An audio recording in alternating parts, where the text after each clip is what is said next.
ಅದರಲ್ಲ ಆ ಥರ trending status ವಿಡಿಯೋನ ಯಾವ ರೀತಿ ಕ್ರಿಯೇಟ್ ಮಾಡ್ಕೋದಂತ ಈ ಒಂದು ವಿಡಿಯೋದಲ್ಲಿ ನಾನು ತಿಳಿಸ್ಕೊಡ್ತಾ ಇದ್ದೀನಿ. ಸೊ ಈ ಒಂದು ವಿಡಿಯೋ ಇಷ್ಟ ಆಗಿದ್ರೆ ದಯವಿಟ್ಟು ವಿಡಿಯೋಕ್ಕೊಂದು ಈಗಲೇ ಲೈಕ್ ಮಾಡಿ, ಹಾಗೆ ಇನ್ನೂ ಯಾರು ಚಾನಲ್ನ ಸಬ್ಸ್ಕ್ರೈಬ್ ಮಾಡ್ಕೊಂಡಿಲ್ಲ ಅಂದರೆ ಈಗಲೇ ಚಾನಲ್ನ ಸಬ್ಸ್ಕ್ರೈಬ್ ಮಾಡ್ಕೊಳ್ಳಿ. ಸೊ ಈ ಒಂದು ವಿಡಿಯೋ ಕಾಪಿರೈಟ್ ಆಗಿರೋದ್ರಿಂದ ಈ ಒಂದು ವಿಡಿಯೋನ ನಾನು ಮ್ಯೂಟ್ ಮಾಡಿರ್ತೀನಿ. ಸೊ ನೀವು ಪೂರ್ತಿ ವಿಡಿಯೋನ ನೋಡಬೇಕಂದ್ರೆ ಟೆಲಿಗ್ರಾಮ್ ಚಾನಲ್ನಲ್ಲಿ ಪೂರ್ತಿ ವಿಡಿಯೋನ ಕೊಟ್ಟಿರ್ತೀನಿ. ಸೊ ಹಾಗೆ ಈ ವಿಡಿಯೋಗೆ ಬೇಕಾಗಿರುವಂಥ ಎಲ್ಲ ಮೆಟೀರಿಯಲ್ಸು ಟೆಲಿಗ್ರಾಮ್ ಚಾನಲ್ನಲ್ಲಿ ಇರುತ್ತೆ. ಸೊ ಟೆಲಿಗ್ರಾಮ್ಗೂ ಕೂಡ ಜಾಯ್ನ್ ಆಗಿ. ಸೊ ಟೆಲಿಗ್ರಾಮ್ ಚಾನಲ್ ಲಿಂಕು ಈ ಒಂದು ವಿಡಿಯೋ ಡಿಸ್ಕ್ರಿಪ್ಷನಲ್ಲಿ ಇರುತ್ತೆ. ಸೊ ಅದೇ ರೀತಿ ಈ ವಿಡಿಯೋ ಮಾಡಲಿಕ್ಕೆ ಬೇಕಾದಂಥ ಅಲೈಟ್ ಮೋಷನ್ ಪ್ರಾಜೆಕ್ಟ್ನ ನಾನು ವೆಬ್ಸೈಟ್ನಲ್ಲಿ ಕೊಟ್ಟಿರ್ತೀನಿ. ಸೊ ವೆಬ್ಸೈಟ್ ಲಿಂಕು ಈ ಒಂದು ವಿಡಿಯೋ ಡಿಸ್ಕ್ರಿಪ್ಷನಲ್ಲಿ ಇರುತ್ತೆ. ಸೊ ಅಲೈಟ್ ಮೋಷನ್ ಪ್ರಿಸೆಟ್ನ ಹೇಗೆ ಇಂಪೋರ್ಟ್ ಮಾಡ್ಕೊಳ್ಳೋದಂತ ನಿಮ್ಗೆ ಏನಾದರೂ ಗೊತ್ತಿಲ್ಲ ಅಂದರೆ ನಾನು ಈ ಒಂದು ವಿಡಿಯೋ ಡಿಸ್ಕ್ರಿಪ್ಷನಲ್ಲಿ ಒಂದು ಟ್ಯುಟೋರಿಯಲ್ ಲಿಂಕ್ ಕೊಟ್ಟಿರ್ತೀನಿ. ಸೊ ಆ ಒಂದು ಟ್ಯುಟೋರಿಯಲ್ನ ನೋಡಿಬಿಟ್ಟು ನೀವು ಅಲೈಟ್ ಮೋಷನ್ ಪ್ರಾಜೆಕ್ಟ್ನ ನಿಮ್ಮ ಅಲೈಟ್ ಮೋಷನ್ ಆ್ಯಪ್ಗೆ ಇಂಪೋರ್ಟ್ ಮಾಡ್ಕೋಬಹುದು. ಬನ್ನಿ ಫ್ರೆಂಡ್ಸ್, ಈ ಒಂದು ವಿಡಿಯೋನ ಶುರು ಮಾಡೋಣ. ಫ್ರೆಂಡ್ಸ್, ವೆಬ್ಸೈಟ್ನಿಂದ ಇಂಪೋರ್ಟ್ ಮಾಡ್ಕೊಂಡಿರುವಂಥ ಎಲ್ಲ ಪ್ರಾಜೆಕ್ಟ್ಗಳು ನೋಡ್ಬೋದು, ಕಾಣ್ತಾ ಇದ್ದಿಲ್ಲ. ಸೊ ಈ ರೀತಿಯಾಗಿ ಎಲ್ಲ ಪ್ರಾಜೆಕ್ಟ್ಗಳು ಇರುತ್ತೆ. ಸೊ ಇವಾಗ ನೀವು ಮೇಲ್ಗಡೆ ಇರುವಂಥ ಬೀಟ್ಮಾರ್ಕ್ ಪ್ರಾಜೆಕ್ಟ್ ಇದೆಯಲ್ಲ, ಸೊ ಈ ಒಂದು ಬೀಟ್ಮಾರ್ಕ್ ಪ್ರಾಜೆಕ್ಟ್ನ ಇವಾಗ ಓಪನ್ ಮಾಡ್ಕೊಳ್ಳಿ. ಓಪನ್ ಆದ ನಂತರ ಈ ಒಂದು ಪ್ರಾಜೆಕ್ಟಲ್ಲಿ ಲಾಸ್ಟ್ ಕೆಳಗಡೆ ಬೀಟ್ಮಾರ್ಕ್ ಸಾಂಗ್ ಕೊಟ್ಟಿರ್ತೀನಿ.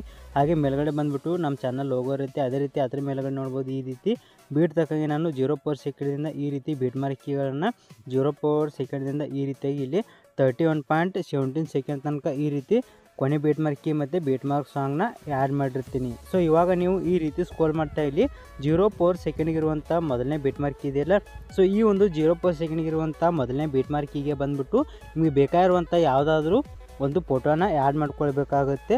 ಸೊ ಅದು ಯಾವ ರೀತಿ ಆ್ಯಡ್ ಮಾಡ್ಕೊಳ್ಬೇಕಪ್ಪ ಅಂತಂದರೆ ಕೆಳಗಡೆ ಇರುವಂಥ ಪ್ಲಸ್ ಐಕನ್ ಮೇಲೆ ಕ್ಲಿಕ್ ಮಾಡಿ, ಮೀಡಿಯಾ ಮೇಲೆ ಕ್ಲಿಕ್ ಮಾಡಿ, ಮತ್ತು ನಿಮ್ಮ ಫೋಟೋ ಇರುವಂಥ ಫೋಲ್ಡರ್ ಹೋಗ್ಬಿಟ್ಟು ನಿಮಗೆ ಬೇಕಾಗಿರೋ ಫೋಟೋ ಮೇಲೆ ಕ್ಲಿಕ್ ಮಾಡಿ. ಸೊ ಕ್ಲಿಕ್ ಮಾಡಾದ ನಂತರ ನೋಡ್ಬೋದು ಆ ಒಂದು ಫೋಟೋ ಈ ರೀತಿ ಆ್ಯಡ್ ಆಗುತ್ತೆ. ಸೊ ಈ ಒಂದು ಫೋಟೋ ಏನಿದೆಯಲ್ಲ ಇದು ಜಸ್ಟ್ ಇಲ್ಲಿ 2.04 ಸೆಕೆಂಡ್ ತನಕ ಮಾತ್ರ ಇಷ್ಟು ಲಾಂಗ್ ಆಗಿ ಈ ಒಂದು ವಿಡಿಯೋ ಈ ಒಂದು ಫೋಟೋ ಆ್ಯಡ್ ಆಗಿರುತ್ತೆ. ಸೊ ಇವಾಗ ನೀವು ಇಲ್ಲಿ 31.17 ಸೆಕೆಂಡ್ಗಿರುವಂಥ ಕೊನೆ ಬೀಟ್ಮಾರ್ಕ್ ಇದೆಯಲ್ಲ, ಸೊ ಈ ಒಂದು ಕೊನೆ ಬೀಟ್ಮಾರ್ಕ್ ತನಕ ಪೂರ್ತಿ ಲಾಂಗ್ ಆಗಿ ಈ ಒಂದು ಫೋಟೋನ ಅಡ್ಜಸ್ಟ್ ಮಾಡ್ಕೊಳ್ಬೇಕಾಗತ್ತೆ. ಸೊ ಯಾವ ರೀತಿ ಅಂದರೆ ಆ ಒಂದು ಆ್ಯಡ್ ಮಾಡಿರೋ ಫೋಟೋ ಮೇಲೆ ಕ್ಲಿಕ್ ಮಾಡಿಬಿಟ್ಟು ಕೆಳಗಡೆ ಬರೋ ಈ ಒಂದು ಐಕಾನ್ ಮೇಲೆ ಕ್ಲಿಕ್ ಮಾಡಿದ್ರೆ ಸಾಕು, ಈ ರೀತಿ ಕೊನೆ ಬೀಟ್ಮಾರ್ಕ್ ತನಕ ಲಾಂಗ್ ಆಗಿ ಈ ರೀತಿಯಾಗಿ ಈ ಒಂದು ಫೋಟೋ ಆ್ಯಡ್ ಆಗುತ್ತೆ. ಸೊ ಈ ರೀತಿ ಲಾಂಗ್ ಆಗಿ ಆ್ಯಡ್ ಆದ ನಂತರ ನೆಕ್ಸ್ಟ್ ಇವಾಗ ಬ್ಯಾಕ್ ಬನ್ನಿ.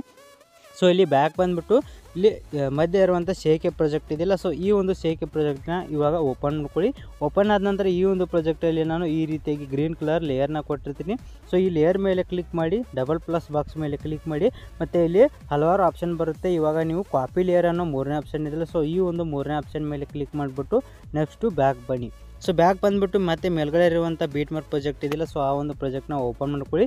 ಓಪನ್ ಆದಾಗ ಈ ಒಂದು ಪ್ರಾಜೆಕ್ಟಲ್ಲಿ ಆ್ಯಡ್ ಮಾಡಿರುವಂಥ ಫೋಟೋ ಇದೆಯಲ್ಲ, ಸೊ ಮತ್ತೆ ಆ ಒಂದು ಫೋಟೋ ಮೇಲೆ ಕ್ಲಿಕ್ ಮಾಡಿ, ಡಬಲ್ ಪ್ಲಸ್ ಬಾಕ್ಸ್ ಮೇಲೆ ಕ್ಲಿಕ್ ಮಾಡಿ, ಮತ್ತು ಪೇಸ್ಟ್ ಸ್ಟೈಲನ್ನು ಕೊನೆ ಆಪ್ಷನ್ ಮುಂದ್ಗಡೆ ಯಾರೋ ಇದೆಯಲ್ಲ, ಸೊ ಈ ಒಂದು ಯಾರೋ ಮೇಲೆ ಕ್ಲಿಕ್ ಮಾಡಿ, ಮತ್ತು ಇಲ್ಲಿ ಮೊದಲನೇ ಕಲರ್ ಆಪ್ಷನ್ ಇದೆಯಲ್ಲ, ಸೊ ಈ ಒಂದು ಕಲರ್ ಆಪ್ಷನ್ನ ಆಫ್ ಮಾಡ್ಕೊಂಡ್ಬಿಟ್ಟು ಪೇಸ್ಟ್ ಅನ್ನೋ ಆಪ್ಷನ್ ಮೇಲೆ ಕ್ಲಿಕ್ ಮಾಡಿದ್ರೆ ಈ ರೀತಿ ನೋಡ್ಬೋದು. ಸೊ ಈ ರೀತಿಗೆ ನೋಡ್ಬೋದು ಫುಲ್ ಸ್ಕ್ರೀನಾಗಿ ಈ ರೀತಿ ನಿಮ್ಮ ಒಂದು ಫೋಟೋ ಆ್ಯಡ್ ಆಗುತ್ತೆ. ಸೊ ಇಲ್ಲಿ ಏನಾದರೂ ಫೋಟೋ ಸರಿಯಾಗಿ ಅಡ್ಜಸ್ಟ್ ಆಗಿಲ್ಲಪ್ಪ ಅಂತಂದರೆ ಈ ಒಂದು ಫೋಟೋ ಮೇಲೆ ಕ್ಲಿಕ್ ಮಾಡಿ, ಮೂವ್ ಆ್ಯಂಡ್ ಟ್ರಾನ್ಸ್ಫಾರ್ಮ್ ಮೇಲೆ ಕ್ಲಿಕ್ ಮಾಡಿಬಿಟ್ಟು ನಿಮಗೆ ಫೋಟೋ ಯಾವ ಪೊಸಿಷನ್ಗೆ ಬೇಕೋ ಆ ಪೊಸಿಷನಲ್ಲಿ ನಿಮಗೆ ಬೇಕಾದ ರೀತಿ ನಿಮ್ಮ ಫೋಟೋನ ಅಡ್ಜಸ್ಟ್ ಮಾಡ್ಕೊಳ್ಳಿ. ಹಾಗೆ ಮತ್ತು ಇಲ್ಲಿ 3ನೇ ಆಪ್ಷನ್ ಮೇಲೆ ಕ್ಲಿಕ್ ಮಾಡಿಬಿಟ್ಟು ಇವಾಗ ನಿಮಗೆ ಜೂಮ್ ಬೇಕಾದ್ರೆ ಜೂಮ್ ಅಥವಾ ಜುಮೌಟ್ ಬೇಕಾದ್ರೆ ಜುಮೌಟ್ ಈ ರೀತಿ ನಿಮಗೆ ಬೇಕಾದ ರೀತಿ ನಿಮ್ಮ ಫೋಟೋನ ಜೂಮ್ ಇನ್ ಕೂಡ ಮಾಡ್ಕೋಬೋದು. ಸೊ ಈ ರೀತಿ ನಿಮಗೆ ಬೇಕಾದ ರೀತಿ ಅಡ್ಜಸ್ಟ್ ಮಾಡ್ಕೊಂಡಾದ ನಂತರ ನೆಕ್ಸ್ಟ್ ಇವಾಗ ಬ್ಯಾಕ್ ಬನ್ನಿ.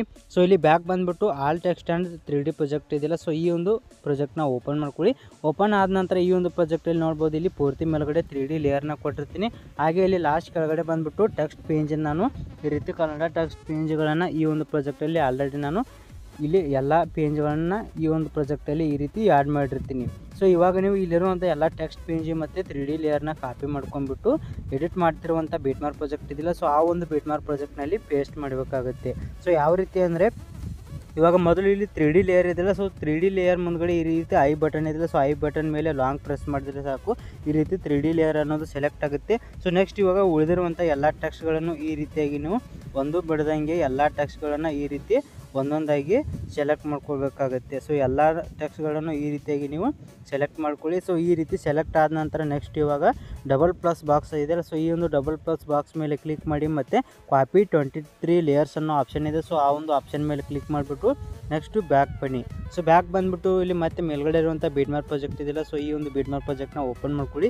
ಓಪನ್ ಆದ ನಂತರ ಇವಾಗ ನೆಕ್ಸ್ಟ್ ಇರೋ ಮೇಲೆ ಕ್ಲಿಕ್ ಮಾಡಿ. ಕ್ಲಿಕ್ ಮಾಡಿದಾಗ 0.04 ಸೆಕೆಂಡ್ಗೆ ಬರುತ್ತೆ. ಸೊ ಅಕಸ್ಮಾತಾಗಿ ಬರಲಿಲ್ಲ ಅಂದರೆ ನೀವು 0.04 ಸೆಕೆಂಡ್ಗೆ ಇರುವಂಥ ಸೆಕೆಂಡ್ಗೆ ಬಂದುಬಿಟ್ಟು ಇಲ್ಲಿ ಮತ್ತೆ ಡಬಲ್ ಪ್ಲಸ್ ಬಾಕ್ಸ್ ಮೇಲೆ ಕ್ಲಿಕ್ ಮಾಡಿ ಮತ್ತು ಪೇಸ್ಟ್ 23 ಲೇಯರ್ಸ್ ಅನ್ನೋ ಆಪ್ಷನ್ ಮೇಲೆ ಕ್ಲಿಕ್ ಮಾಡಿದ್ರೆ ಸಾಕು. ಈ ರೀತಿ ಮೇಲ್ಗಡೆ ನೋಡ್ಬೋದು 3D ಲೇಯರ್ ಆ್ಯಡ್ ಆಗಿದೆ. ಹಾಗೆ ಕೆಳಗಡೆ ಈ ರೀತಿ ಸ್ಕ್ರೋಲ್ ಮಾಡ್ತಾ ನೋಡ್ಬೋದು ಟೆಕ್ಸ್ಟ್ ಪೇಜ್ ಕೂಡ ಈ ರೀತಿಯಾಗಿ ಆ್ಯಡ್ ಆಗಿದೆ.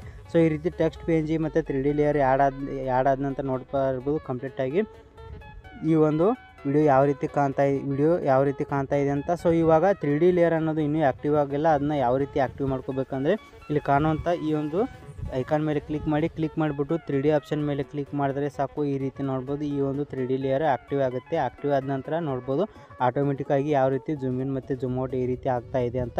ಸೊ ಈ ರೀತಿ ನೋಡ್ಬೋದು ಈ ಒಂದು ವಿಡಿಯೋ ಕಂಪ್ಲೀಟಾಗಿ ಇವಾಗ ರೆಡಿಯಾಗಿದೆ. ಸೊ ಈ ಒಂದು ವಿಡಿಯೋನ ಇವಾಗ ಎಕ್ಸ್ಪೋರ್ಟ್ ಮಾಡಬೇಕಾಗುತ್ತೆ. ಸೊ ಯಾವ ರೀತಿ ಅಂದರೆ ಇಲ್ಲಿ ಮೇಲ್ಗಡೆ ಸೆಟ್ಟಿಂಗ್ ಪಕ್ಕ ಇರುವಂಥ ಶೇರ್ ಬಟನ್ ಮೇಲೆ ಕ್ಲಿಕ್ ಮಾಡ್ಕೊಳ್ಳಿ ಮತ್ತು ಕೆಳಗಡೆ ಇರುವಂಥ ಎಕ್ಸ್ಪೋರ್ಟ್ ಅನ್ನೋ ಆಪ್ಷನ್ ಮೇಲೆ ಕ್ಲಿಕ್ ಮಾಡಿದ್ರೆ ಸಾಕು. ಈ ಒಂದು ವಿಡಿಯೋ ಎಕ್ಸ್ಪೋರ್ಟ್ ಆಗುತ್ತೆ. ಫ್ರೆಂಡ್ಸ್, ಈ ಒಂದು ವಿಡಿಯೋ ಎಷ್ಟಾಗಿದೆ ದಯವಿಟ್ಟು ವಿಡಿಯೋಕ್ಕೊಂದು ಈಗಲೇ ಲೈಕ್ ಮಾಡಿ. ಹಾಗೆ ಇನ್ನೂರು ಚಾನಲ್ನ ಸಬ್ಸ್ಕ್ರೈಬ್ ಮಾಡ್ಕೊಂಡಿಲ್ಲ ಅಂದರೆ ಈಗಲೇ ಚಾನಲ್ನ ಸಬ್ಸ್ಕ್ರೈಬ್ ಮಾಡ್ಕೊಳ್ಳಿ ಅಂತ ಹೇಳ್ತಾ ಈ ಒಂದು ವಿಡಿಯೋನ ಮುಗಿಸ್ತಾ ಇದ್ದೀನಿ.